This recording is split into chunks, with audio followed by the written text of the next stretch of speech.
যেমন আপনাদের বাড়ির সামনে পুকুর আছে তো বা ঝিল আছে তো, ঝিলে মাছ ছেড়ে রাখা হয়, ও কিন্তু কোথাও যেতে পারে না। জেলেরা যখন জাল ফেলে ঠিক ওই জালে ধরা পড়ে না। তেমনি আমরা ওই মীনরূপী মাছের মতো আমাদের মানুষ জীবন, আমরা এই সংসার রূপী সাগর, সংসার সাগর রূপেণ মেন রূপেণ মানব জঞ্জাল জাল রূপেণ কাল রূপেণ ধীবরা। জঞ্জাল হচ্ছে আমাদের জাল। তাই এই সংসারে আমি আর ফিরবো না, কেন জানিস? ওরে পিতা যদি পুত্র স্নেহে বেঁধে ফেলে মনে, ওরে পিতা যদি পুত্র স্নেহে ওরে বেঁধে ফেলে মনে, পিতা যদি পুত্র স্নেহে বেঁধে ফেলে মনে, পিতা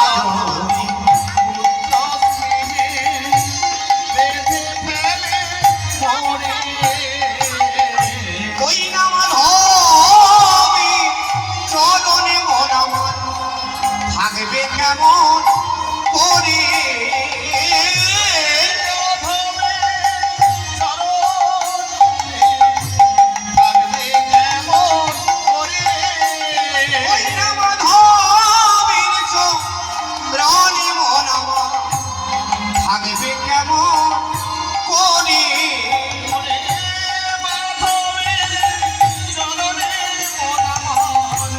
থাকবে কেমন করে, আমি আর তো ফিরে যাব না রে,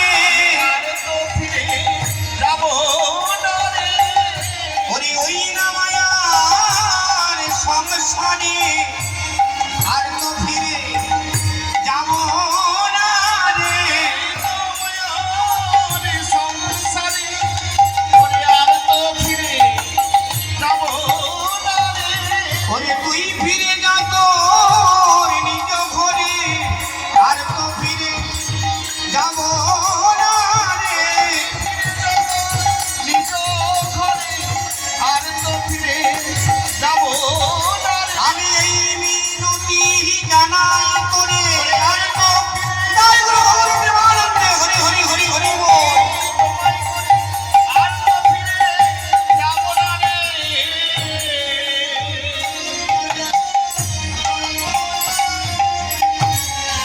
ওরে জল, সত্যই তুই বাড়ি ফিরবি না? না রে, আমি আর বাড়ি ফিরে যাব না। পরাশর তুই যা, তুই গিয়ে আমার পিতাকে একটু দেখিস ভাই। পরাশর বলছে জল তুই যাচ্ছিস না, কারণ তোর রাধা মাধবকে তুই পাবি বলে। এক কাজ করো ভাই, আমিও তোর সঙ্গে তোর ওই রাধা মাধবকে পেতে চাই, আমাকেও তোর সঙ্গ দে, আমি যেন আমার জন্ম ধন্য করতে পারি। তাহলে পরাশর চল, তুই এখানে একটু বস, আমি স্নান সেরে আসি। এই বলে জয় আর না দেরি করে চলে গেল কোথায়? অজয় নদীতে স্নান করবে বলে। স্নান করার পূর্বে গোবিন্দ গোপীনাথকে ডাকছি, হে গোবিন্দ, আমি লোকের মুখে শুনেছি তুমি নাকি ভক্ত বাঞ্ছা পূর্ণকারী। হে দয়াময়, আজ যদি আমি তোমাকে না পাই তবে এই নদীর জল থেকে আমি আর উপরে উঠবো না। এখন ওই অজয় নদীতে নামলো। জয় নামিল জলে, নামিল জলে, রাধা মাধব বলে নামিল জলে, রাধা মাধব বলে নামিল জলে। ওমা, জলে তিনি নামলেন কোথায়? অজয় নদীতে। নামার পর কি করছে গো? সে যে ভাসিল জলে, ভাসিল জলে, রাধা মাধব বলে ভাসিল জলে, রাধা মাধব বলে ভাসিল জলে। হরে কৃষ্ণ। মাগো, তাহলে জয়ন্তী আমার জলে ভেসে যাচ্ছেন, নৌকো ছাড়া কেমন করে ভাসা যায়? ভাসছেন গো বাবা, ওই নদীর জলে নয় গো, সে কেমন ভাসছেন?